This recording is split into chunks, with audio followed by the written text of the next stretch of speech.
할렐루야. 이 밤에 함께 말씀 나누게 될 때에 진리 안에 거하고 하나님의 뜻을 밝게 하는 저와 여러분 되시기를 주님의 이름으로 축원합니다. 오늘부터는 이제 사사기서를 좀 쭉 하면서 사사들에 대한 그 내용들을 통해서 은혜를 받으려고 합니다. 그래서 기록되어 있는 사사들을 한 면모를 하나하나 살펴보면서 그들 속 역사하셨던 하나님의 그 은혜를 깨달아 보고 또 이 시대 속에서도 우리가 사사가 될 것인지 아니면 어리석은 백성이 될 것인지 아니면 지혜로운 백성이 되어서 위기를 탈출하고 고난을 이겨내는 승리자가 될 것인지 그런 깨달음을 우리가 이 사사기를 통해서 함께 나누어 보려고 합니다. 자, 이 사사기서는요, 인간의 이제 죄악과 하나님의 용서 이게 반복이 되고 있어요. 사람이 죄를 짓고 하나님이 그 죄를 용서하고 또 죄를 짓고 또 용서하고 그 사이 하나님께서 이제 이방 민족들을 들어 사용하시고 또 거기에 사사를 등장시켜서 하나님의 은혜를 베푸시고 이것이 반복적으로 나타나고 있는 책이 바로 이 사사기서입니다. 하나님은 이스라엘 백성이 죄악의 길에 빠지면 징벌하시지만 또 그들이 잘못을 깨닫고 회개하면 언제든지 용서해 주신다는 사실을 우리가 이 사사기서를 통해서 우리가 깨달아 알 수 있게 되지요. 근데 우리는 착각할 때가 많이 있습니다. 하나님은 끝까지 용서해 주시겠지. 그러면서 죄를 짓고 또 짓고 또 짓고 또 짓고 이렇게 반복해서 우리가 어리석게 행동할 때가 참으로 많이 있습니다. 하나님께서 우리를 사랑하시고 우리를 용서하시는 것이 무한히 하실 수 있으신 분입니다. 그러나 어느 순간에 하나님의 궁일의 얼굴이 낯이 변하게 될 때가 있다는 것을 우리는 잘 깨닫고 믿음의 삶을 살아갈 수 있어야 됩니다. 하나님의 낯이, 얼굴빛이 변하는 때가 있으시다는 거예요. 늘 하나님께서 오냐 하지만은 어느 순간에 낯빛을 변하게 하시는 때가 있다는 겁니다. 우리가 하나님은 영원토록 용서해 주시겠지 이런 마음이 아니라 오늘의 용서가 마지막 용서라는 그런 각오와 결단을 가지고 내일은 좀 더 믿음의 성숙한 자의 모습으로 우리가 걸어갈 수 있는 지혜가 우리에게 있어야 됩니다. 할렐루야. 오늘 사사기에서 첫 번째 시간에는요, 새 시대를 맞는 성도, 새 시대를 맞이하는 성도가 어떤 자세를 가져야 될 것인가. 즉 사사기서는요, 여호수아가 죽은 다음부터 사사기서가 시작이 됩니다. 시대를 이렇게 구분하게 되죠. 아브람과 이삭을 들어 얘기하게 될 때는 족장 시대다. 아브람과 이삭과 야곱까지 보통 족장 시대라 이렇게 말합니다. 그래서 야곱의 시대 때에 요셉이 등장하게 되고 요셉의 시대를 가면서 이제 이스라엘 백성이 애굽에 들어가게 되지 않습니까? 포로는 아니었고 가뭄이 들어가지고 그 가뭄을 이겨내기 위해서 애굽에 들어갔는데 그만 그 땅에서 몇 년을 살아요? 약 430년을 살아요. 그 땅. 잠깐 아마 거했다가 돌아올 요량이었을 테인데, 그쵸? 근데 그만 그 땅에서의 기간이 430년의 기간이 지나버리고 말아요. 그래서 아브람과 이삭과 야곱의 시대를 족장 시대라 이렇게 말합니다. 그 전에는요 창조 시대라 그래요. 창조 시대라. 그래서 천지 창조부터 시작해가지고 노아의 홍수, 아브라함을 부르기 전까지 노아의 홍수 시대까지를 가르쳐가지고 이제 창조 시대라 이렇게 말하고 아브라함과 이삭과 야곱의 시대를 족장 시대 이렇게 말하기. 이때는 나라가 생겨난 것이 아닙니다. 아브라함도 한 족장으로서 그 다음에 이삭이 족장이 되고 그 다음에 야곱이 족장이 되고 이렇게 이제 족장 시대를 이루었고 그 다음에 이제 모세가 나타나고 여호수아까지 모세부터 시작 여호수아까지는 신정 시대다. 하나님이 직접 말씀하시면서 백성을 이끌어가는 시대를 가리켜서 신정시대라 이렇게 말합니다. 모세를 세웠지만은 모세와 직접 말씀하시고 또 여호수아를 세워서 여호와를 직접 말씀하시면서 가나안 정복 사업을 완성시키시는 신정시대 이렇게 말하게 됩니다. 그 다음에 이제 여호수아가 죽은 다음부터 사울 왕이 왕으로 등장하기 전까지 사사시대라 그래서 이스라엘 백성이 가나안 땅에 들어갔지만은 다 정복을 이루지 못하고 가나안 땅에서 이방 족속들의 공격을 당하면서 어려움을 당하게 될 때에 하나님께서 사사를 세워서 그들로 하여금 어려움을 이겨내게 만들고 또 그 사사를 통해서 백성의 여러 가지 잘못된 것들 판단하는 것도 있잖아요. 잘못 재판하는 것들 이런 것들을 사사를 통해 재판하게 하면 말미암아 백성들을 편하게 살게 하셨던 바로 시대를 사사시대다 이렇게 이야기를 하게 됩니다. 그래서 이 사사기서는 사사시대의 이야기를 다루고 있다 이렇게 보게 됩니다. 그 다음에 이제 사울이 왕이 되죠. 왕이 돼서 바벨론 포로 전까지를 왕정시대라고 합니다. 왕이 쭉 연결되잖아요. 그렇죠? 다윗에서 쭉 연결되지 않습니까? 왕정시대라. 그리고 바벨론 포로 갔다가 바벨론 포로 이후 시대부터 예수님 오시기 전까지는요 암흑시대라. 선지자가 없어요. 하나님의 말씀하지 않으셔요.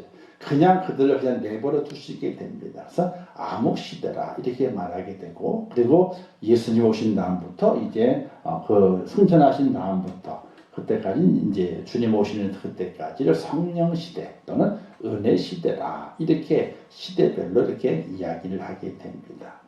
대략적으로 이런 시대의 분포의 모습이 성경에 이제 시대상 나누게 될 때에 이렇게 시대를 나눌 수 있다 이렇게 보게 되죠. 그래서 오늘은 이제 사사시대 때에 등장하게 되는 사사들과 그리고 그 사사들이 왜 등장하게 되었으며 또 그 사사시대 속 이스라엘 백성들이 어떻게 하나님에 대해서 또 그들의 종교 생활, 믿음 생활을 어떻게 감당했던가. 그래서 왜 사사들이 등장하게 되었고 사사들 통해서 하나님 이스라엘 백성들에게 무엇을 말씀하기를 원하셨는가 하는 그 내용이 사사기서에 기록이 되어 있습니다. 오늘 첫 번째 시간으로 이제 새 시대를 맞이하는 그러니까 사사시대를 맞이하는 이스라엘 백성들 그들의 마음 자세가 어떠해야 할 것인가를 생각하면서 오늘 이 시대를 살아오는 우리도 새 시대를 맞이하고 살아가는 겁니다. 예수 안에 불림받아서 거듭난 사람은 새 시대를 살아갑니다. 그 새 시대를 살아가는 하나님의 사람이 어떤 마음의 자세와 신앙적인 자세를 가지고 살아가야 할 것인가를 오늘 말씀을 통해서 함께 배우려고 합니다. 자, 가나안 정착 이후에 새 시대에 적합한 생활이 있거든요. 우리에게 있어서 새 시대란 예수님을 구세주로 영접한 이후 거듭난 이후의 생활을 우리에게는 새 시대라고 말할 수 있어요. 이스라엘 백성은 여호수아가 죽은 다음에 이제 여호수아는 없어지게 되고 이제 그들 따로 지도자가 세워진 것이 아니라 12지파 동맹으로 12지파가 다 나누어져 있어서 땅을 차지하고 있었잖아요. 차지하고 12지파가 살아가는 새 시대를 맞이했기 때문에 새로운 시대에 어떤 마음을 가져야 될 것인가. 근데 이제 그것을 우리에게 적용시켜가지고 우리는 우리에게 있어 새 시대는 사람이 물과 성령을 거듭나지 아니하면 하나님 나라에 들어갈 수 없느니라. 그를 믿는 자마다 영생을 얻게 하려 하시니라. 이렇게 말씀했던 것처럼 오늘 우리에게 있어 새 시대는 바로 예수 그리스도 안에 물과 성령으로 거듭난 그 모습에서 우리는 새 시대를 맞이했다. 이걸 이야기하게 됩니다.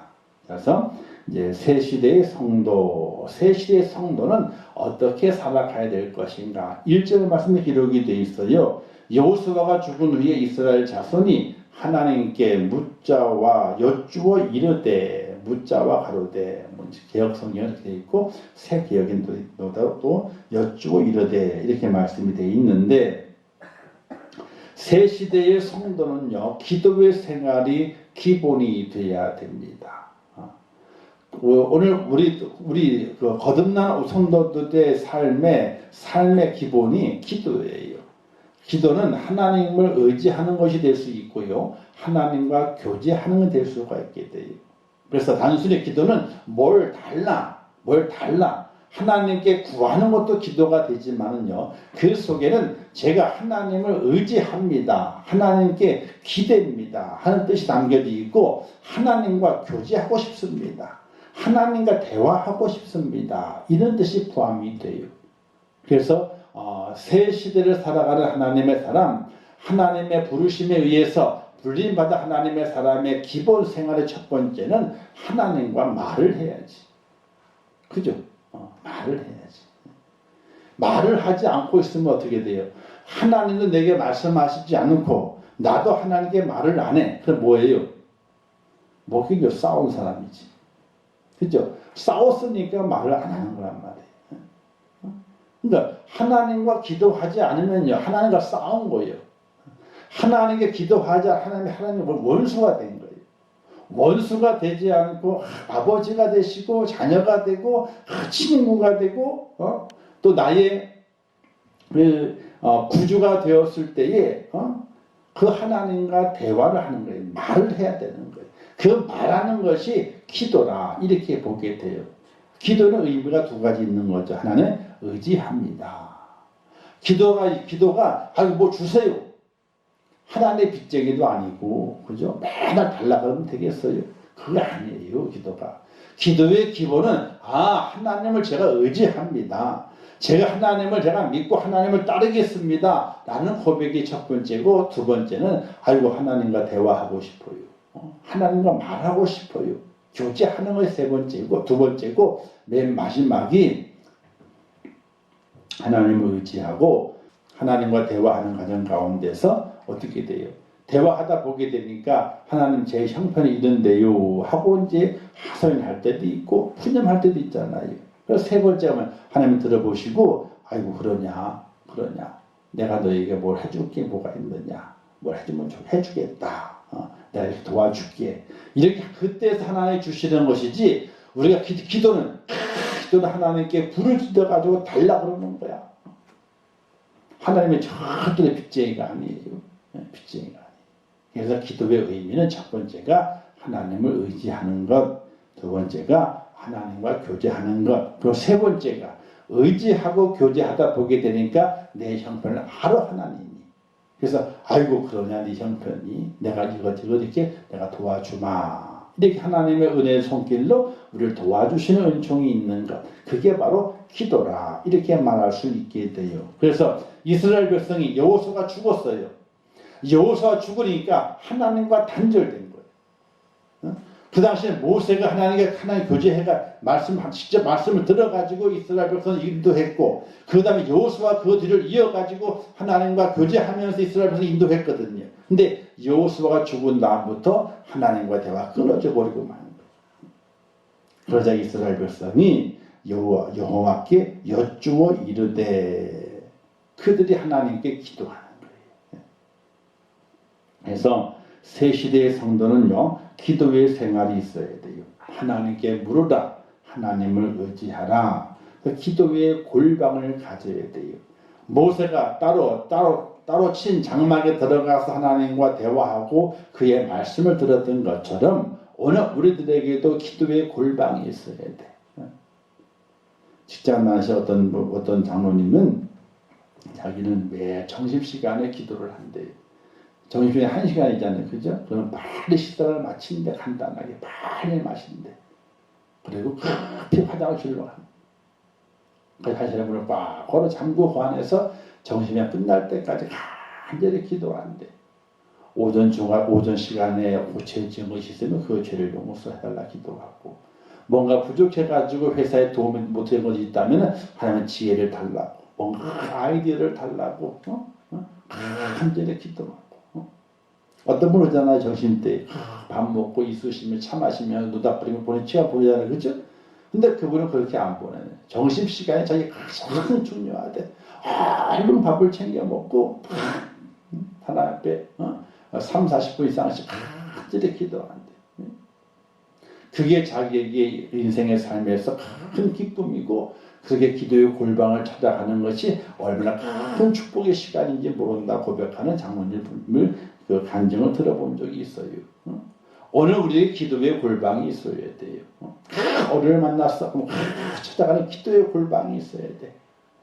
간절히 기도함으로 말미암아 하나님을 의지하고 하나님과 교제하고 그 속에서 내 형편을 다 아신 하나님께서 우리의 마음에 은혜를 베푸시고 우리의 삶에 기적의 능력을 베푸시는 하나님의 축복이 준비되어 있는 것이거든요. 그래서 새 시대를 맞이하는 성도의 기본 모습은 기도의 생활이 준비되어 있느냐 하는 거예요. 기도의 생활의 준비. 이게 꼭 필요한 믿으시기를 주님의 이름으로 축원합니다. 너 쉬지 말고 기도하라 그러잖아요. 그래 쉬지 말고 기도하라. 주님께서도 너희가 깨어 있을 수 없느냐 한 시간이라도 나와 같이 기도할 수 없느냐 이렇게 말씀했잖아요. 그 위기 속에서도 오늘 우리가 기도의 사람으로 기도의 능력으로 기도의 은혜로 우리가 새 시대를 살아갈 수 있는 하나님의 사람이 꼭 될 수 있기를 주님의 이름으로 축원합니다. 두 번째는요. 서로 협력하는 생활이 필요한 거예요. 자, 여호와께서 유다 족속이 먼저 올라가 지파가 먼저 올라가라 이제 이렇게 말씀했어요. 근데 유다 지파 올라가려 보게 되니까 가나안 족속 힘이 세거든요. 이방 민족 힘이 세. 아직 정복을 다 이루지 못했어. 정복을 다 못했어요. 그 여호수아는 죽고 이스라엘 백성만 남은 거예요. 이제 정복 사업을 완성하기 위해서 자기들이 손수 나가 싸워야 되는 거예요. 이제. 근데 유다 백성이 나가 싸우려 하게 될 때에 예루살렘 지역에 있던 이 가나안 족속이 너무나 힘이 센 거예요. 세니까 유다가 혼자 올라가야 되는데 혼자 올라가기 힘들잖아요. 그러자 시므온에게 말하게 돼요. 근데 시므온아 너희가 나와 함께 같이 올라가 주면 안 되겠니? 나중에 너희도 분깃을 받은 땅을 거기 땅에 들어가게 될 때에 우리가 너와 함께 가줄게. 이렇게 시므온에게 이야기를 하게 돼요. 그러자 시므온이 그와 함께 가겠다. 이렇게 하게 돼요. 자, 합력하는 모습이 합력한다고 하는 것은 있잖아요. 부족함을 메워주는 거예요. 부족함을 메워주게 될 때에 서로가 부족함이 메워지게 되니까 어떻게 돼요? 톱니바퀴가 잘 돌아가 힘이 있는 거예요. 톱니바퀴 힘이 있잖아요. 그죠? 톱니바퀴 이렇게 돼 있잖아요. 이렇게 서로가 합쳐지지 않으려면요. 안 메꿔주게 되면은 이게 헛도는 거예요. 그죠? 근데 부족한 데는 내가 메꿔줄게. 너도 메꿔줘. 이렇게 맞물리면 어떻게 해? 맞물리니까 힘이 다 돌아가는 거잖아요. 합력하는 것은 새 시대를 사는 새로운 시대를 개척하고 새로운 시대를 완성시켜가는 이 백성들이 간직해야 될 기본 요소예요. 어려운 일을 만나고 험한 일을 헤쳐나가기 위해서는요. 혼자 가서는 안 되는 거예요. 함께 가지 않으면 안 되는 거예요. 근데 다행스러운 하나님께서 유다야 네가 먼저 가라 그랬는데 유다가 시몬에게 부탁하는 거예요. 시몬 나와 함께 가주지 않겠니? 나와 함께 가주게 되면 너도 분깃의 땅을 얻게 될 때에 그때 우리가 함께 올라가서 너희 땅을 가지는 것도 우리가 함께 도와주겠다. 이렇게 얘기를 해요. 그러자 시몬이 아이고 그러면 좋겠다. 같이 가겠노라. 그래서 이제 가나안 족속을 물리치기 위해서 함께 그 두 지파가 함께 움직이게 돼요. 합력하게 되면요 못 이룰 것이 없어요. 근데 다 이루어지는 것도 쪼개지면 어떻게 돼요? 그냥 무너져 버리고 말잖아요. 아직 이루어지지 않았어. 근데 다 합력하고 있는 거야. 그러면 이제 벌써 그는 이 떡잎이 보이는 거예요. 어떻게? 아이고 잘될 기미가 보이는 거이거든요. 근데 다 이루어졌어. 다 이루어졌는데 합력하는 것이 없어. 그럼 어떻게 돼? 아이고 곧 무너진다. 저거는 곧 무너진다. 합력하는 곳에 하나님 역사가 있게 되고 합력하는 곳에 열매가 맺게 돼 있는 거거든요. 새 시대를 사는 성도의 귀한 모습은 바로 서로 합력하는 거예요. 힘을 합해 주는 거예요. 부족한 건 메꿔주고 부족한 것도 받아. 나도 받고 나도 주고. 그래서 합력해서 힘을 이루어내는 그런 성도의 그 모습이 역사를 창조해낼 수가 있고 새 역사를 만들어갈 수 있는 축복자가 될 믿으시기를 주님의 이름으로 축원합니다. 로마서 8장 28절 말씀에서도 우리가 알거니와 하나님을 사랑하는 자, 곧 그 뜻대로 부르심을 입은 자들에게는 모든 것이 합력하여 선을 이루느니라. 이렇게 말씀했어요. 자, 오늘 우리 이 땅에 많은 싸움들이 있잖아요. 근데 싸움이 없어야 될 것이 있어요. 교회끼리 싸우면 안 돼. 2단은 빼놓고요. 2단은 빼놓고 2단, 3단은 빼놓고 전통적인 교회끼리는 서로 싸우면 안 되는 거예요. 옛날에 그 아파트 새로 트인 아파트 들어올 때 전도하잖아요. 전도하면 그 자리 싸움 때문에 팍 터져. 교회끼리. 그래서 그 업체 그 하시는 분들 앞에 그 안내하는 분들한테 뭐야 이제 와이로라 그러나요? 미리 그냥 막 해가지고 어떻게 자리 선점하고 그런 데 있잖아요. 하도 교회가 팍 터지게 싸우니까 교회는 아예 못 들어오게. 아예. 그런 경험들이 있다니까요. 아니 새로 입주하잖아요. 아파트에 천세 2000 입주하잖아요. 그러면 그 앞에 온 장사치 다 있잖아요. 그죠? 샤시도 다 하잖아요. 그죠? 근데 교회도 들어갔거든. 근데 많은 교회 들어가다 보게 되니까 자리 싸움을 막 터지는 거예요. 그 나중에는 업체에서 교회는 들어오지 말아요. 천막도 씻지 말아요. 왜? 누가 싸워요? 아니 다른 업체들이 싸우면 몰라도 교회끼리 자리 때문에 싸움하고 그냥 얼굴 붉히고 있으면 되겠어요? 안 되겠어요? 그건 안 되는 거거든. 그러니까 교회끼리 싸우면 안 돼요. 두 번째는요. 성도끼리 싸우면 안 되는 거예요. 이게. 왜? 하나님의 사랑, 하나님의 뜻 가운데 부르심을 입은 자들이잖아요. 그렇죠? 하나님께서 불러주셨단 말이에요. 불러주셨기 때문에 어떤 모습이 있는 거예요? 사명이 있는데 합력해서 하나님의 뜻을 이루어내는 것이 내 뜻을 이루는 것이 아니라 하나님의 뜻을 이루어내는 거예요. 합력해가지고. 싸움이 있는 곳에는요. 합이 세워질 일이 없다니까요. 뭔가 좋은 일의 완성을 볼 일이 없어요. 그래서 교회끼리 싸우면 안 되고 성도끼리 싸우면 안 돼요. 왜? 하나님의 부르심을 입은 자들이잖아. 왜 부르셨느냐? 합력해가지고 하나님의 뜻을 이루도록 부르셨는데 다툼이 있는 곳에는 이루어지는 역사가 없어요. 깨지는 역사밖에 없지. 다른 그것밖에 없는 거예요. 이루어지질 않아요. 다 깨져버리고 말아요. 그래서 하나님의 부르심을 입은 자들은 다 누구예요? 다 죄인이잖아요. 죄인이 큰 소리 칠 일이 어디 있어? 다 죄인인데 죄인이 큰 소리 못 치잖아요. 죄인이기 때문에. 그래서 합력해서 하나님도 이루어갈 수 있는 그런 은혜의 모습이 우리에게 있어야 되는데 새 시대를 살아가고 새 시대를 열고 새 시대의 새 것을 완성하는 하나님의 사람이 되기 위해서는 합력하라. 합력하여 선을 이루라. 이런 믿음의 자세가 필요하다는 사실이 되시기를 주님의 이름으로 축원합니다. 그래서 우리에게 향한 하나님의 뜻이 있잖아요. 소명, 하나님의 부르심에 응답하는 것이 소명이다 그래요. 소명. 사명은요. 맡겨주신 일에 충성하는 것을 사명이라 그래요. 소명 받았으면 사명을 이루어야지 완성이 되는 거예요. 그래서 소명과 사명을 이루어야 돼요. 소명과 사명. 나 하나님 부르셨어. 여기에 만족하고 주저앉아 있으면요. 아무것도 안 되는 줄 아세요. 그냥. 하나님 나를 부르셨다. 그것 가지고는 아무것도 안 되는 거예요. 왜 나를 부르셨지?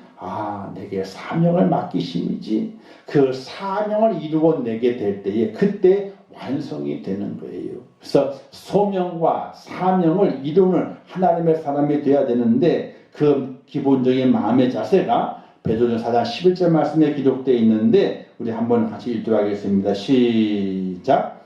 만일 누가 말하려면 하나님의 말씀하는 같이 하고 봉사하려면 하나님의 공급하실 힘으로 하는 같이 하라. 이는 범사의 예수 그리스도로 말미암아 영광을 받으시게 하려 함이니 그에게 영광과 권능이 세세에 무궁하도록 있느니라. 자, 이런 마음이 있으면 있잖아요, 협력할 수 있어요. 무엇이든지 간에. 왜? 말을 하려면은 하나님의 말씀을 하는 것 같이 하라. 말을 하려면은 하나님의 말씀이 뭐예요? 그 속에 사랑이 담겨 있는 거잖아요. 은혜가 담겨 있는 거잖아요. 국률이 담겨 있는 거잖아요. 말을 하게 될 때에 그런 마음의 자세로 말을 하라. 하나님의 말씀을 하는 것처럼 말을 해라. 말을 하려면은 우리가 말을 가장 많이 하잖아요, 그죠? 그러니까 그 말을 하려면은 하나님의 말씀을 하는 것 같이 말을 해라.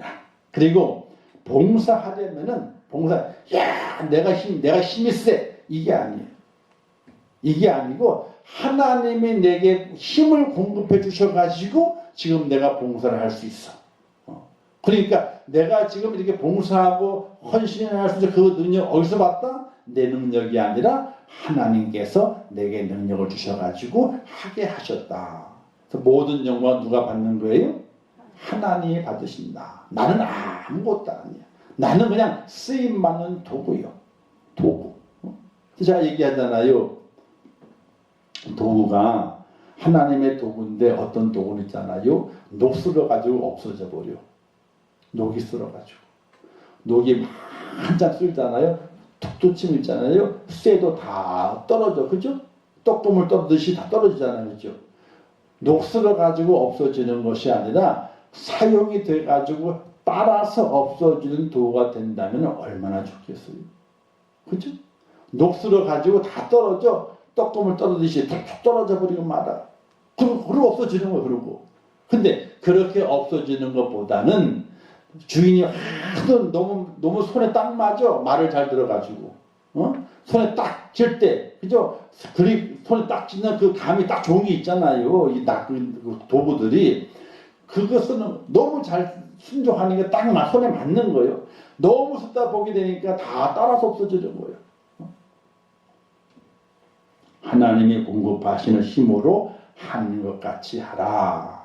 나의 자랑과 나의 영광이 아니라 하나님의 영광을 위해서 그렇게 하라.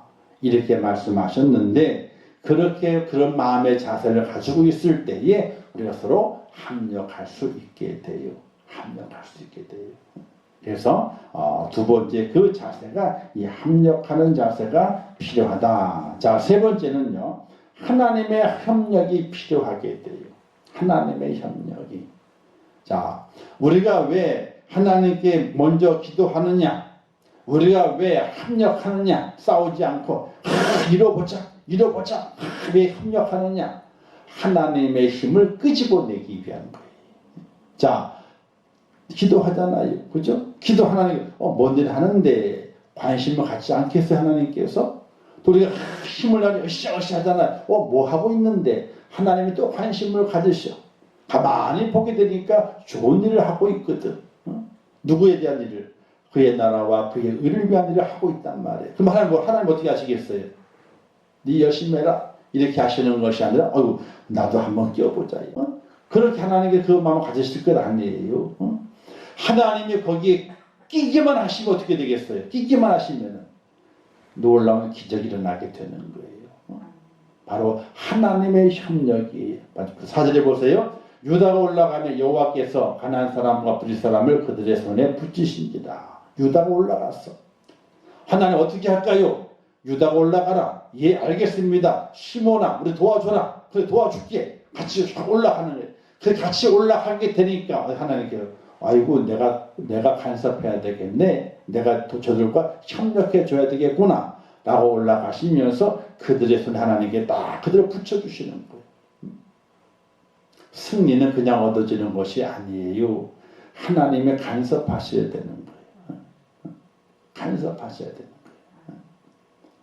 그래서 하늘은 스스로 돕는 자를 돕는다 하는 말이 있잖아요. 그죠? 이 말은 뭐예요? 하늘을 감동시키라는 거예요. 그러니까 우리가 새 시대 하나님의 사람으로서 하나님을 감동시켜야 돼. 이 사사시대를 출발하며 이스라엘 백성들이 하나님을 감동시키고 있어요. 여호수아는 죽었지만 그 마지막 설교가 있잖아요. 우리는 나와 내 자손을 하나님만 선택할 것인데 너희는 어떻게 할 것이냐? 라고 여호수아 설교하게 될 때에 아이고 여호수아여 우리도 당신과 같이 하나님을 선택하겠나이다라고 고백했거든요. 막 그 영향이 있었는지 모르겠지만은 그것 때문이었는지 모르겠지만은 이스라엘 백성들이 여호수아 죽은 이후에 새로 가나안 땅에 딱 들어가서 뭔가를 하게 될 때에 하나님께 기도하게 되고 그 집합끼리 협력하게 돼요. 그 하나님 감동하셔가지고 아이고 내가 도와줘야 되겠다. 저들을 너희가 다 이겨내리라. 이 하나님께서 축복하시는 협력을 그들에게 보여준 것처럼 오늘 우리의 삶 속에서도 하나님의 협력을 이끌어내야 되는 거예요. 하나님이 하나님 일하시는 것을 끄집어내야 되는 거예요. 그게 도와달라 이렇게 하면 되는 것이 아니에요. 그게 하나님을 온전히 의지하고 하나님과 교제하고 하나님에 대해 형편을 아뢰고 그리고 합력해서 힘을 들더라도 어렵고 힘들어도 하나님 해내보겠습니다 라고 달려가게 될 때에 하나님께서 우리와 협력하시는 그 은혜를 우리에게 부어주시는 믿으시기를 주님의 이름으로 축원합니다. 자, 그리고 또 하나가 필요한데 뭐가 필요하냐? 네 번째가 참회의 생활이 필요하게 돼요. 자, 7절 한번 읽을까? 시작. 아도니 베섹이 가로되 옛적에 70왕이 그 수족의 엄지가락을 찍히고 내 상 아래에서 먹을 것을 줍더니 하나님이 나의 행한 대로 내게 갚으심이로다 하니라. 자, 이 말씀이 뭐냐면요. 유다 백성들이 이제 예루살렘에 올라가서 그들을 칩니다. 자, 그들 다 쳐가지고 이제 쫓아내고 다 죽이고 이렇게 사로잡습니다. 이런 일이 벌어지게 됐어요. 이때 누굴 잡았냐면요. 아도니 베섹이라고 하는 사람을 붙잡게 돼요. 베섹 족속이 아마 족장 같아요. 잡았습니다.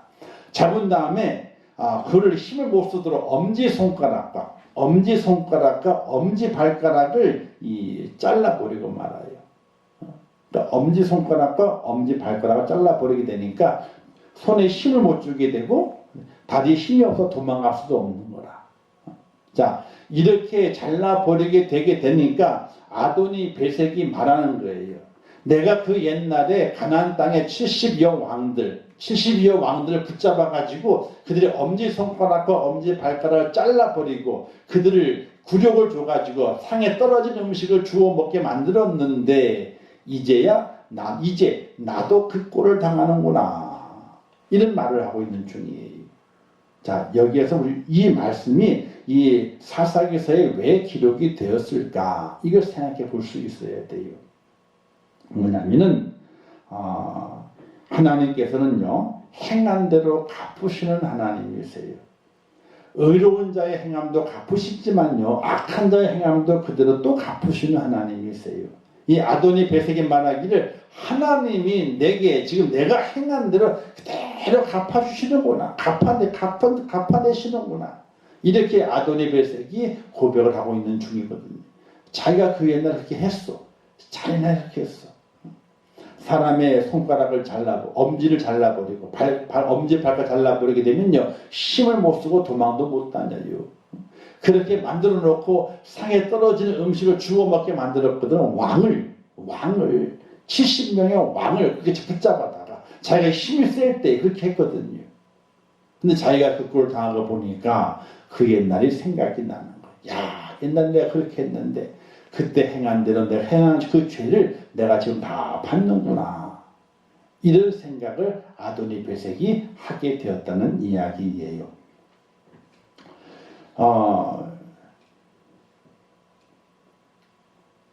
예수님이 이렇게 말씀하시게 되죠. 선으로 악을 갚으라. 이런 말씀이 있어요. 절대로 우리는 있잖아요. 악으로 바꾸면 안 돼요. 내가 갚은 그 악이 내게 돌아와. 무슨 얘기 아시겠어요? 자, 남이 나를 욕했어. 그러면 욕을 했어? 나도 욕 한번 하자. 욕을 뒤집어 받아 그냥. 그러면요, 다음에 또 그 욕도 내게 또 와. 자, 누운 자리에 우리가 침을 딱 뱉으면 어떻게 돼요? 누구한테 떨어져요? 내가 떨어지잖아요. 누가 나 욕을 해댔어. 또 욕을 했대. 그러면 돌아오는 건 또 욕이 돌아오게 돼 있어. 그래서 어떤 아버지가 아들을 데리고 산꼭대기에 올라갔대요. 그리고 교훈을 주기 위해서 얘 잘 들어봐라 하고 큰 소리로 자기 아들 이름을 부르면서 사랑한다 라고 했대요. 그러니까 메아리가 어떻게 들려요? 누구야? 사랑한다 하고 들려오는 거야. 그리고 또 한번 또 아들 이름 되면서 누구를 미워한다 소리를 질렀대. 어떻게 들려요? 누구를 미워한다 소리가 딱 들리는 거야. 그러면 아들에게 말하기를 봐라. 사랑한다 외쳤더니 사랑한다가 들려오지? 미워한다 외쳤더니 미워한다가 들려오지?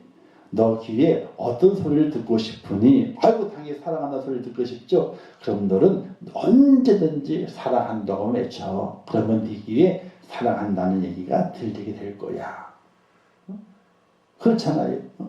인생의 삶은 메아리예요. 메아리. 우리의 행동도 나중에 메아리로 들어오는 거예요. 우리 행동과 우리 모든 것들이 메아리요.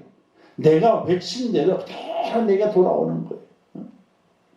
그래서 야도니 베색이 말하기를 했잖아요. 하나님이 나의 행한 대로 내게 갚으시는구나. 내게 갚으시는구나. 우리 그리스도인들은요. 성경 그랬잖아요. 나를 핍박하는 자를 위해서 어떻게 하라고요? 기도하라. 아이고 힘들어라. 기도하래. 우라가 터지고 죽겠는데 기도하래. 또 내 원수를 어떻게 하라고요? 사랑하래. 이게 말도 안 되는 소리를 성경은 하고 있어. 근데 인생은 메아리예요. 성경도 메아리예요. 인생의 삶의 교훈은 메아리예요. 내가 뱉은 대로 그대로 돌아오게 돼 있어. 그대로 돌아오게 돼 있어. 그래서 갚으시는 하나님이 있어요. 그죠? 예레미야서 50장 15절 말씀에 이런 말씀이 있습니다. 여호와께서 그가 행한 대로 그에게 내리시는 보복이라 그가 행한 대로 그에게 갚으시는도다. 우리의 행위는요 그대로 돌아와요. 자, 다윗이 하나님의 마음에 합한 사람이잖아요. 그만큼 위대한 왕이지 않습니까? 근데 그의 말년에 자식들이 어떻게 하게 돼요? 간음죄를 져요. 그리고 살인죄를 져요. 그죠? 성경학자들이 하나님께서는 다윗의 행한 일들을 잊지 아니하시고 기억하고 계셨더라. 이렇게 말씀하게 돼요. 바세바를 간음하고 그리고 우리아를 죽이잖아요. 그 죄의 씨앗인 그 아이, 태어난 그 아이가 죽어요. 그죠? 그렇게 벌을 내리세요.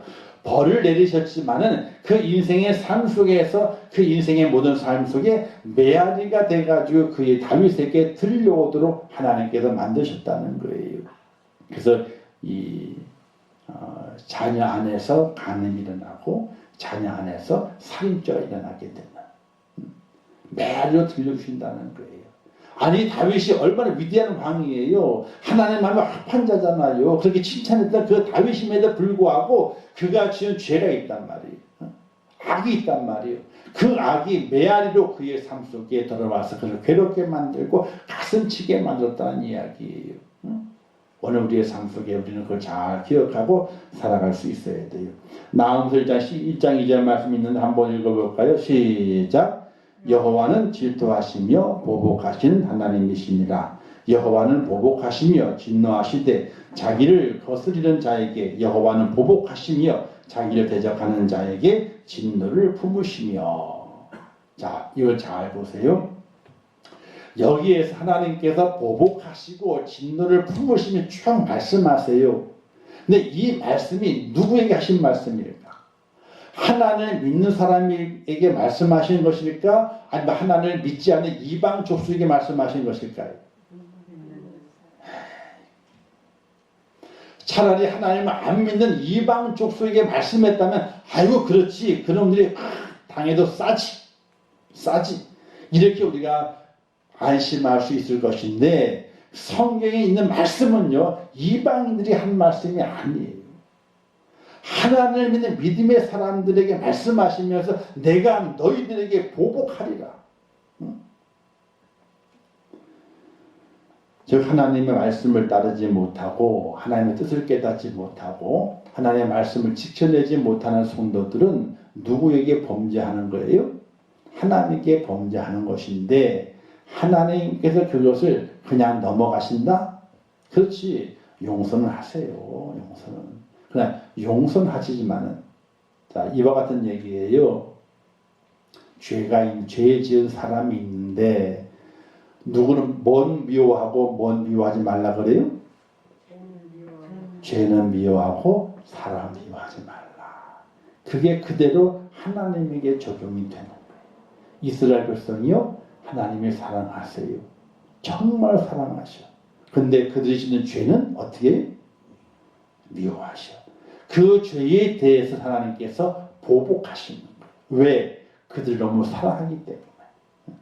오늘 우리가 믿음을 가지고 주 앞에 불림받아 구원의 은총 속에 살아가잖아요. 하나님의 은혜 가운데 살아가게 됩니다. 근데 잘 기억해야 돼요. 성경의 그 모든 말씀들이 축복에 대한 말씀도 그렇고 저주에 대한 그 말씀도 하나님을 안 믿는, 예수를 안 믿는 사람이 말씀하신 것이 아니라 하나님을 믿고 예수 안에 구원받은 이들에게 하나님께서 말씀하신 거예요. 그 말씀을 잘 새겨들어야 돼요. 잘못한다가는 하나님, 나의 대적이 누가 되냐면요, 이방인이 아니에요. 사탄 내 대적이 아니에요.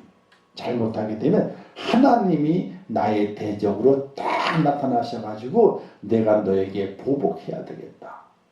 내가 너에게 진노해야 되겠다. 이렇게 말씀하시는 때도 있을 수 있다는 이야기. 그러니까 믿는 예수, 그러니까 하나님 믿는 거 있잖아요. 이게 복 받은 것 같죠? 그렇죠. 끝에 가면 복을 받아요. 근데 하나님 믿는 이게 얼마나 힘든 거지. 잘못하다가는 하나님이 나의 대적이 되는 거예요. 잘못하다가. 이걸 우리가 심각하게 깨닫고 예수 믿어야 되고 하나님 말씀 순종해야 되고 야 어떻게 하나님을 섬겨가야 될 것인가 참 경성하고 깨어있는 믿음이 있지 않냐면요. 정말 하나님이 내 대적으로 딱 나타나요. 사탄은 대적이 아니라니까요. 사탄은 우리가 살아있는 동안에 이 땅에 살아있는 동안에 우리를 유혹하기도 해요. 근데 마지막 순간에 나의 대적이 누가 될 수 있느냐? 하나님이 나의 대적이 될 수가 있어. 내가 오늘 내게 보복하고 갚으리라. 넌 이쪽. 이쪽이면 어떻게 돼? 큰일 나는 거예요. 이쪽이면. 우리가 그 말씀들을 잘 기억하고 그렇구나. 자, 그래서 갚으실 하나님, 우리가 날마다 참회의 생활이 필요한 거예요. 하나님 나를 용서하소서 간절히 구하고 궁유를 구하면서 하나님의 진노가 내게서 머물지 아니하고 내게서 건너가는 죽음의 시 그림자가 진노의 그림자가 내게 넘어가게 되는 그런 은혜를 베풀어 달라고 다들 참회하는 그런 기도가 우리 속에 있어져야 되는 것이에요. 그래서 새 시대를 살아가는 하나님의 사람, 구원받은 하나님의 사람, 부르심을 받은 소명받은 하나님의 사람이 어떻게 살아가야 되느냐? 기도 생활을 해야 되는 거예요. 하나님을 의지하는 거잖아요. 그렇죠? 기도 생활을 해야 되는 거예요. 그래서 여러분이 3일 예배도 나오고 새벽 예배도 나오잖아요. 힘들어요. 근데 그 기도 생활이 가장 기본이에요. 성도의 기본이에요. 새 시대를 열어가는 성도의 기본이에요. 두 번째는요. 선한 일에 협력하는 거예요. 하나님의 일에 협력해주고 마음으로 협력하고 몸으로 협력하고 시간으로 협력해주고 물질로도 협력해주고 협력해주는 거예요. 그때 하나님께서 기뻐하시게 돼요. 마지막 세 번째는요. 참회의 생활이에요. 날마다 죄사함의 은혜 가운데 있어야 돼. 나의 죄를 용서하소서라고 기도하고 용서해 주시면 감사합니다라고 하나님을 찬양하는 이러한 삶은 오늘 우리에게도 요구되는 삶의 모습이죠. 새 시대에 이런 새로운 삶의 모습으로 우리가 살아가게 될 때에 우리에게 승리했다는 것을 기억하시면서 사사시대를 시작한 이스라엘 백성들이 이렇게 살았어요. 하나님께 기도하고 협력하고 하나님을 갚으시는구나 이런 의문을 가지고 살았어요. 그런데 죄송한 얘기지만 끝까지 가지를 못했어. 맨 마지막 구절이 뭔지 아세요? 이들에게 왕이 없으므로 자기 소견에 오른 대로 행하였더라 하고 사사시대를 마감해요. 너무나 안타까운 이야기죠. 자, 오늘 새 시대를 시작하는 우리에게 필요한 것이 무엇인지 잘 깨달으면서 하나님께 나를 부르신 것이 새 시대의 출발입니다. 그 출발선상에서 내 모습을 잘 발견하고 새롭게 다듬어서 하나님께 기도하고 합력하여 주의 뜻을 이루어가고 날마다 죄의 용서의 은혜 가운데 참여하면서 하나님의 긍휼을 구하는 그런 믿음의 자세를 가지고 힘있게 달려갈 길을 맞추고 믿음을 지킨 사도 바울처럼 의의 멸류관을 차지하는 그런 축복자가 꼭 될 수 있기를 주님의 이름으로 축원합니다. 기도하겠습니다. 좋으신 아버지 은혜를 감사합니다. 오늘도 귀한 말씀 허락하셨습니다. 하나님 아버지 깨닫게 하옵소서. 사사시대에 새 시대 살아 이스라엘 백성들이 하나님께 기도하고 또 합력하고 또 그들이 행한 대로 갚으시는 하나님의 그 은혜를 경험하고 하나님의 뜻을 이루어가는 귀한 모습으로 그들이 새롭게 출발하게 됩니다. 그들은 새롭게 출발했지만은 그들의 마지막은 그들이 원하는 모습이 아니었는데 오늘 우리들은 하나님의 부르심 가운데 새로운 시대에 새롭게 출발해서 하나님 뜻을 온전히 이루고 달려갈 길을 마칠 때까지 믿음을 잘 지켜내는 하나님의 사람이 될 수 있도록 인도하여 주시옵소서. 예수님의 이름으로 기도하옵나이다. 아멘. 기도문하겠습니다. 하늘에 계신 우리 아버지여, 이름이 거룩히 여김을 받으시오며 나라에 임하옵시오며 뜻이 하늘에서 이룬 것 같이 땅에서도 이루어지이다. 오늘날 우리에게 일용할 양식을 주옵시고 우리가 우리에게 죄 지은 자를 사하여 준 것 같이 우리 죄를 사하여 주옵시고 우리를 시험에 들게 하지 마옵시고 다만 악에서 구하옵소서. 대개 나라와 권세와 영광이 아버지께 영원히 있사옵나이다. 아멘.